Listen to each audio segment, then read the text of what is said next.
Donc, nous passons maintenant au point suivant, qui est le 10.03.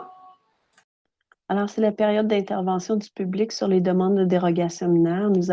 Nous n'avons aucune demande. Parfait. Alors, on va aller au 10.04. C'est correspondance et dépôt de documents. Nous n'avons aucun dépôt de documents. Donc, 10.05. C'est la période de questions du public. Alors, vous connaissez maintenant la façon de procéder. Nous avons des formulaires sur Internet par lesquels vous pouvez nous poser des questions et donc nous en avons reçu plusieurs. Alors, Madame Châteauvert, je vous invite à nous les donner une par une, s'il vous plaît. La première question provient de Madame Diane Thibodeau. Compte tenu de la réponse de Monsieur Côté lors du dernier conseil d'arrondissement, j'aimerais connaître le résultat des mesures légales prises à l'encontre du marché Tropique Léo, dont le procès devait se tenir le 5 décembre 2020. Nous vivons toujours sous le dôme enfumé provenant de ce commerce qui est le seul dans tout le secteur à produire une telle pollution, alors que de nombreux autres commerces de grillades, dont Porto Poulet, situé tout près du Tropique Léo, où je n'ai jamais observé de telles émanations. Merci. Alors, j'inviterai M. Gilles Côté à nous faire un suivi de ce dossier, s'il vous plaît. Oui, voici l'information que j'ai obtenue. La rencontre à la Cour municipale a eu lieu le 4 décembre dernier avec les deux parties. Tropique Léo devait présenter le projet d'épurateur, mais n'a pas été en mesure de le déposer. Donc, le procès se tiendra le 30 avril 2021. Merci. Donc, on va passer à la deuxième question. Elle provient de Mme Roxane Liboiron. Bonjour, j'aimerais connaître les procédures recommandées pour savoir comment vous faire changer d'idée afin de ne pas conserver la piste cyclable de la rue Soriol 4 saisons. Est-ce que le citoyen doit faire une pétition? Si oui, combien de personnes et comment s'y prendre? S'il vous plaît, dites-moi comment m'y prendre pour faire renverser cette décision. Vous avez pris la décision d'enlever beaucoup d'espace de stationnement aux gens du quartier pour garder une piste cyclable très peu utilisée l'hiver. Depuis novembre, cette piste est quasiment déserte. Avez-vous installé un compteur de trafic sur cette piste cyclable pour savoir exactement combien de personnes l'utilisent? Je ne comprends pas du tout votre rationnel de garder cette piste 4 saisons. S'il vous plaît, expliquez. Le stationnement cet hiver va être pénible avec les tempêtes de neige. L'année dernière, lors de grosses chutes de neige, il était difficile de stationner dans les rues pendant des jours, voire des semaines. Vous croyez que la piste cyclable sera utilisée en grand nombre pour justifier cette décision?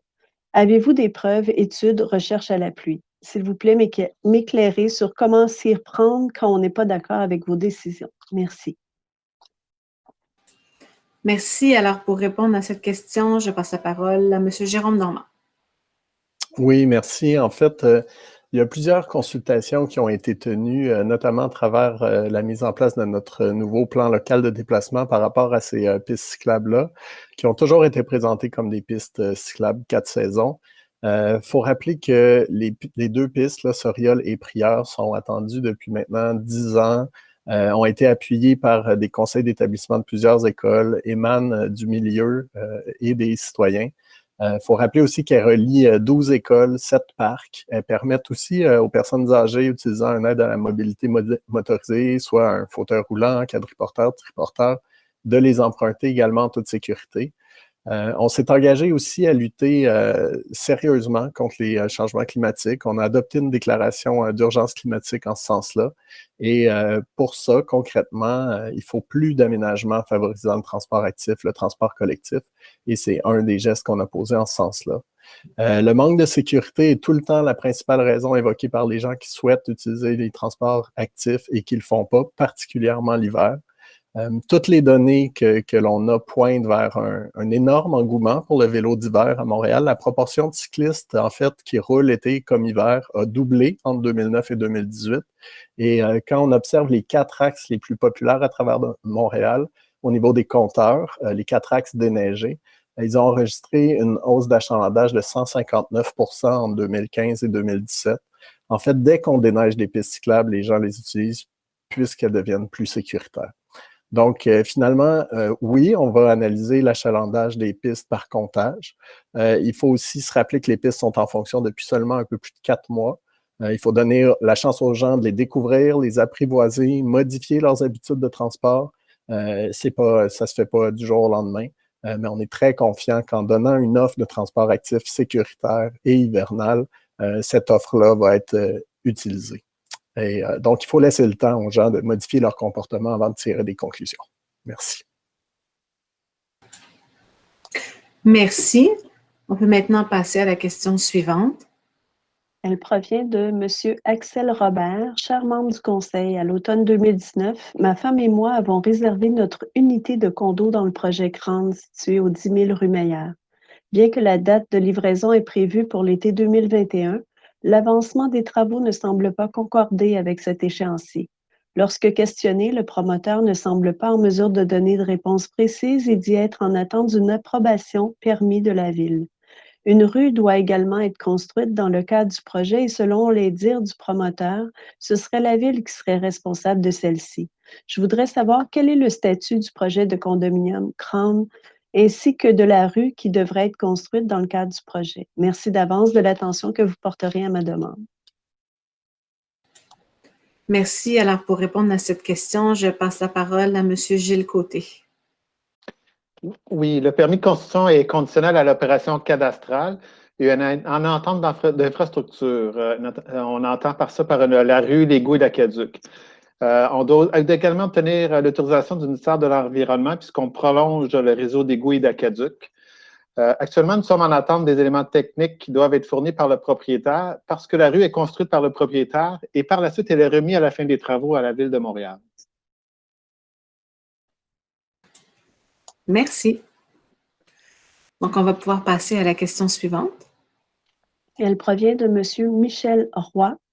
Pourquoi, sur le boulevard Gouin, qui a une limitation de vitesse à 30 km/h, la majorité des voitures roulent le double de la vitesse permise, tandis que les autres arrondissements font scrupuleusement respecter la vitesse permise? Je roule moi-même à un maximum de 40 km/h sur Gouin et je me fais coller, klaxonner, engueuler et dépasser sur une ligne continue. J'ai appelé au poste de police pour expliquer la situation, aucun résultat. J'en ai parlé 2 fois à des policiers qui patrouillaient, aucun résultat. Je ne sais plus à qui me plaindre. Il faut croire que le monde qui demeure à Annecy a moins de valeur qu'ailleurs à Montréal. Oui, alors je vais prendre la question. Merci, M. Roy, pour votre question. Puis je vous dirais que si on avait la réponse pour faire scrupuleusement respecter les limites de vitesse à travers Montréal, je peux vous assurer que tout le monde appliquerait la même méthode. Donc, c'est pas évident. Malheureusement, ce n'est pas tout le monde comme vous qui suivent les règlements exactement tels quels. Nous avons évidemment plusieurs mesures. Il y a maintenant plus d'une centaine de mesures d'apaisement de la circulation sur les différentes rues de l'arrondissement. À chaque fois qu'une rue est refaite, nous changeons sa configuration pour restreindre la limite, justement, et pour bien montrer aux automobilistes quelle est la limite de vitesse qui est attendue de leur part. Donc, nous avons aujourd'hui la commandante du PDQ 10 qui a entendu votre question, qui pourra faire un suivi avec sa collègue aussi du PDQ 27 pour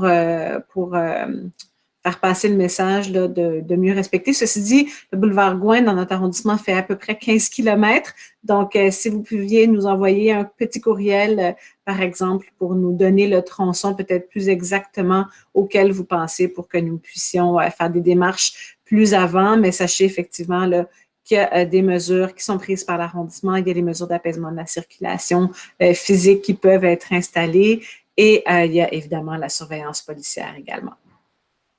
Donc, merci et puis on peut passer à la question suivante. Elle provient de Madame Agnès Artel. Bonsoir à tous. Et pour quand un meilleur contrôle de nos rues? Le 3 décembre dernier, des 18 roues se promenaient sur les rues Henri-Julien, Legendre et Saint-Denis. Inacceptable que ces monstres routiers se promènent près d'un parc. Notre secteur est devenu le Far West. Ceci n'est pas une façon de motiver des familles à rester à Montréal. Alors, merci. Et pour répondre à la question, je passerai la parole à M. Côté, là, notamment par rapport au plan de camionnage que nous avons dans l'arrondissement. Donc, à quel endroit là, les camions sont permis? Dans le secteur du parc Henri-Julien, en fait, là où la voie de camionnage sont permis, c'est la rue Berry, la rue La Jeunesse et la rue Saint-Laurent, les axes nord-sud. Pour les rues locales, en fait, c'est permis pour les camions quand on va faire de la livraison uniquement, mais ils ne doivent pas transiter dans les rues locales.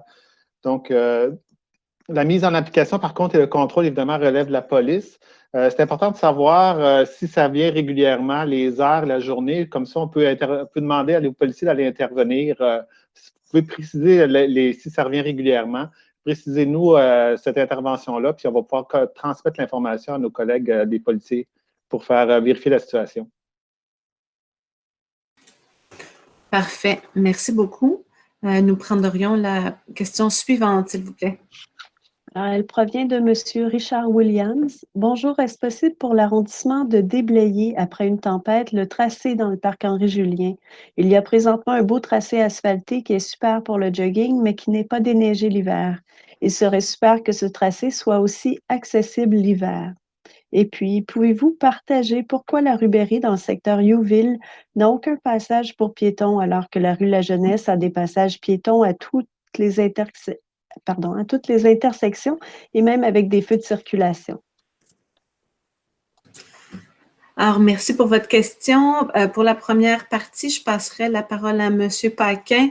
Et on a vu tout à l'heure qu'il y avait une image qui s'affichait du sentier dans le parc. Et voilà, puis pour la suite des choses, ce sera M. Parizeau qui répondra à la deuxième portion. Je vais commencer allez-y. Je vais commencer les deux parties, puis M. Paquin va compléter, en fait. Donc, la dernière fois, c'est possible que les sentiers n'aient pas été déblayés parce que lors de la première tempête que nous avons vécue, on apprenait qu'il allait y avoir un redout juste après. Donc, c'est possible que l'opération de déblaiement des sentiers n'ait pas eu lieu. Comme M. Paquin va vous spécifier, là, il y a un certain nombre de sentiers qui sont déblayés dans le parc Henri-Julien. On est bien conscient que le parc Henri-Julien aussi est très utilisé par les citoyens de Youville. Donc, c'est une préoccupation pour nous que ces sentiers-là soient déneigés. Moi-même, un adepte du jogging d'hiver, donc je comprends très, très bien votre préoccupation. Puis ensuite, sur la question, votre deuxième question sur les passages piétons, on était en rencontre ce matin, puis on voyait un peu mal là, où étaient les passages piétons sur la rue de la Jeunesse. Donc, je vous invite à m'écrire personnellement, puis on regardera comment est-ce qu'on peut répondre à votre question et à votre préoccupation. Parce que c'est sûr que le rêve venant juste d'arriver sur la rue Berry, il y a peut-être des choses qui sont à améliorer. Donc, je vous invite à m'écrire personnellement, puis ça va me faire plaisir de vous répondre. Donc, je vais laisser M. Paquin répondre pour qu'est-ce qui est déneigé et pas dans le parc Henri-Julien. Voilà. Oui, merci, M. Parizeau. Bonsoir, M. Williams. Comme vous pouvez voir sur le plan, ce qui est déneigé dans le parc, c'est plus comme la partie ouest, si on veut, du parc. Ce qui est important de savoir, c'est que dans le parc Henri-Julien, malheureusement, la majorité des sentiers ne sont pas assez larges pour être déneigés. Donc, même le sentier à l'ouest, là, quand on rentre par le coin de Legendre, là, à l'ouest, juste à côté du stationnement de la STM, c'est pas tout à fait assez large, puis on endommage un petit peu le terrain autour. Donc, mais on n'a pas le choix d'offrir un certain tracé de sentier déneigé, mais on ne veut pas que ce soit l'ensemble des sentiers là, qui sont endommagés à chaque printemps. Donc, c'est la raison pour laquelle on a choisi un tracé optimal qui fait le tour un petit peu des installations, puis qui va autour du chalet, puis qui sort par le coin de Legendre Louvain et Saint-Denis. Donc, malheureusement, en fonction de tout ce qu'on a comme sentier, puis tout ça, puis pour pas en trop endommager, on fait des choix. Puis c'est le sentier qui est déneigé, mais ça représente quand même un des plus longs tracés de tous les parcs de l'arrondissement qu'on déneige. Là. Merci pour vos réponses. Donc, on va pouvoir passer à la question suivante. La question suivante provient de Mme Caroline Chenevert. Bonjour, mon secteur, Youville, est envahi par le trafic transitoire.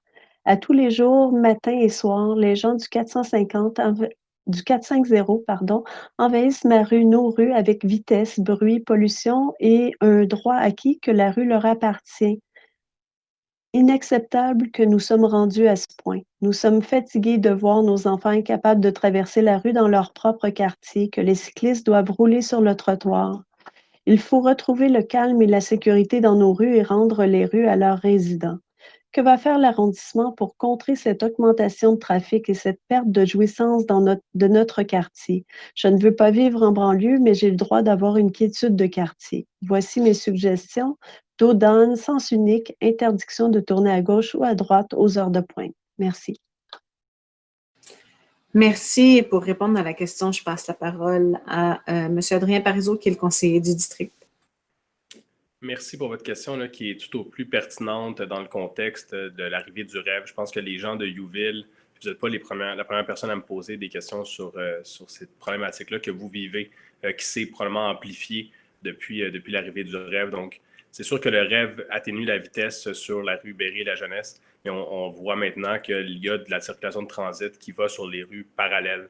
Donc, on est bien conscient de ça. Puis, il va y avoir une étude de circulation large fait par la direction de l'aménagement du territoire qui va pouvoir voir comment est-ce que les gens ont changé leurs habitudes en lien avec Youville. Donc, la question de l'installation des dos d'âne, il y aura installation de dos d'âne en 2021 dans votre section. C'est certain, on a eu une discussion récemment avec les fonctionnaires qui sont responsables de tout ce chantier-là, puis il y aura installation de dos d'âne. Ensuite, l'autre chose qui est à l'étude, qui sera étudiée en 2021 aussi, c'est l'augmentation du nombre de panneaux d'arrêt aux intersections des rues perpendiculaires, dans le fond, aux rues qui sont parallèles à Berry et la Jeunesse. J'espère que c'est clair.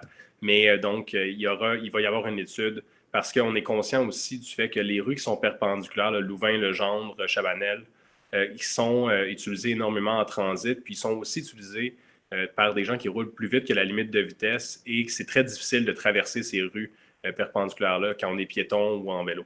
Donc, on est bien conscient de tout ça, madame. Je peux vous garantir que l'année 2021, ça sera un grand chantier pour qu'il y ait une atténuation de la limite des pratiques de circulation, autant de la circulation de transit que de vitesse dans la section de Youville. Voilà, merci. Merci. On peut passer à la question suivante. Elle provient de Mme Marina Prada.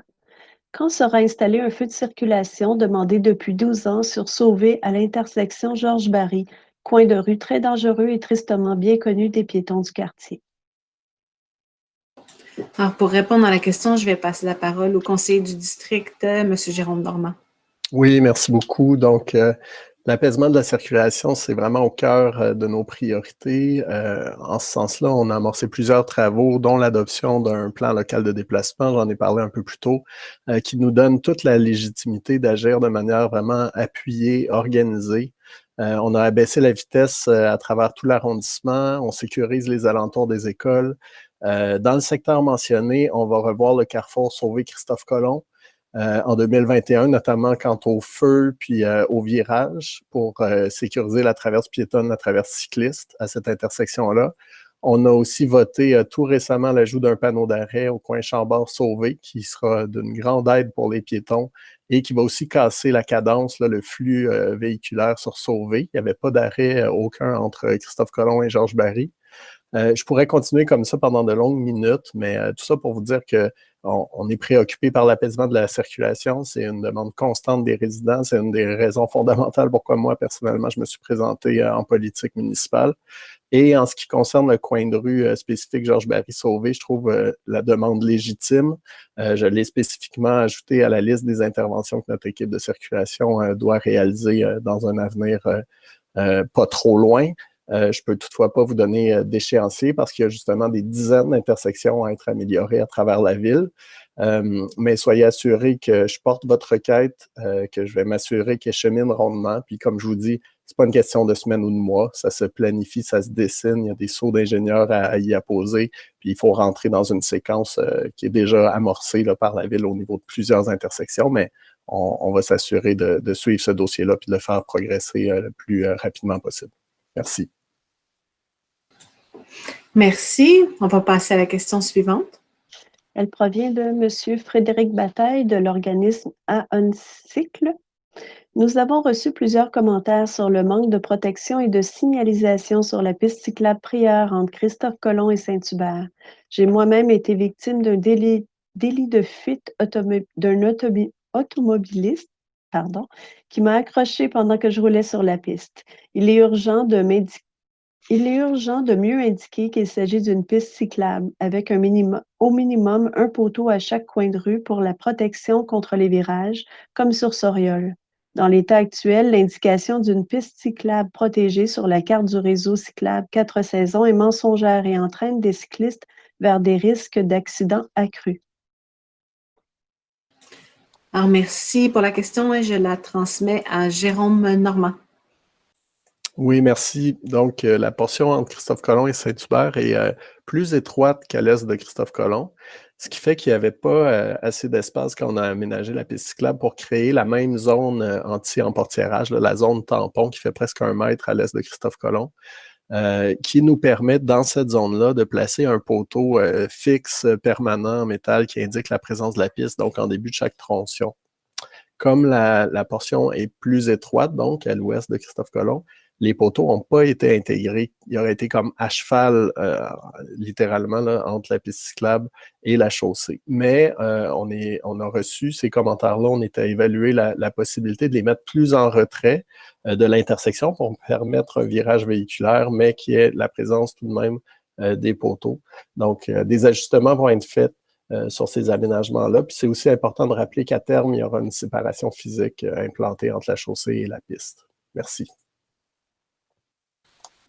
Merci. On peut passer à la question suivante. Elle provient de M. Raymond Labbé. À quand une analyse de la vitesse sur la rue Cousineau pour y mettre des mesures d'apaisement? Alors, pour répondre à la question, je passe la parole à Mme Efidjianou, qui est la conseillère du district. Oui, bonsoir et bonsoir, M. Labbé. Merci pour la question. Alors, oui, en effet, la rue Cousineau, ça fait un bout de temps qu'il y a une problématique là, de vitesse. Puis juste pour vous donner l'historique un peu, alors, un analyseur de la vitesse avait été installé en 2016. Suite aux observations de cette analyse, il y a eu un dos d'âne et des balises qui ont été installées. Ensuite, il y a eu une autre analyse qui a été faite en 2019. Et après ces analyses-là, oui, en effet, on a besoin d'un autre dos d'âne qui était supposé être prévu en 2020.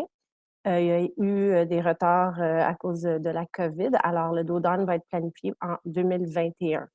Alors, je verrai si je vais pouvoir vous donner une date un peu plus précise. Mais oui, en effet, la Cousineau, en général, là, ça fait quelque temps qu'il y a des problématiques. On a même mis un feu de circulation aussi au coin de Cousineau et le boulevard Gouin pour aider un peu à diminuer la vitesse des véhicules et la quantité des véhicules.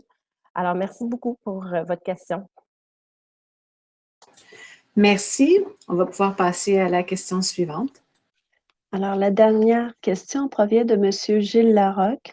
À chaque année, le déneigement de la piste cyclable sur Christophe-Colomb pose problème. Pourrait-on essayer de trouver une façon de déneiger la piste sans que les automobilistes soient pénalisés? Pourquoi ne pas tasser la neige sur le terre-plein avant de procéder au déneigement de la rue et au chargement de la neige? On éviterait ainsi de faire des tas de neige privant les automobilistes de places de stationnement. Il arrive même qu'on bloque tout simplement une entrée privée comme on l'a fait le 26 novembre chez moi. Ce matin, 9 décembre, la machinerie s'est amusée dans la piste. Quelle dépense inutile que de gratter après une chute d'environ 2 cm. Pourquoi n'avez-vous pas passé la gratte sur Prieure comme vous l'avez fait sur Christophe-Colomb? Est-ce que vous avez réalisé que la piste Prieure ne sert à personne? Alors, merci pour la question et je la transmets à M. Jérôme Normand. Oui, merci. Donc, les rues Prieure et toutes les autres rues sont déblayées. Donc, c'est peut-être la première chose à noter. On a beaucoup de kilomètres de chaussées à déblayer. Donc, parfois, nécessairement, en fait, Christophe Colomb va être déblayé avant des rues collectrices ou locales. Pour ce qui est de la piste cyclable, lorsqu'on déblaye la piste Christophe Colomb, il est normal qu'un andin se crée, au même titre qu'un andin se crée entre la chaussée et le trottoir dans les entrées charretières où il n'y a pas de piste cyclable. Nos services, d'ailleurs, ont préparé un plan détaillé propre à chaque piste cyclable afin d'en effectuer un déneigement vraiment optimal qu'ils nous ont présenté, qui est très poussé puis qui a été présenté à tous les employés. Malheureusement, monter la neige sur les terre-pleins, ça retarderait vraiment trop les opérations, donc c'est pas envisageable.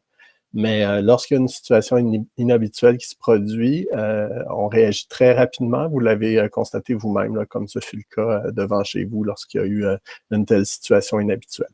Je vous remercie. Merci pour la réponse. Et je pense, Mme Châteauvert, que ça fait le tour des questions, n'est-ce pas? C'est ça, oui.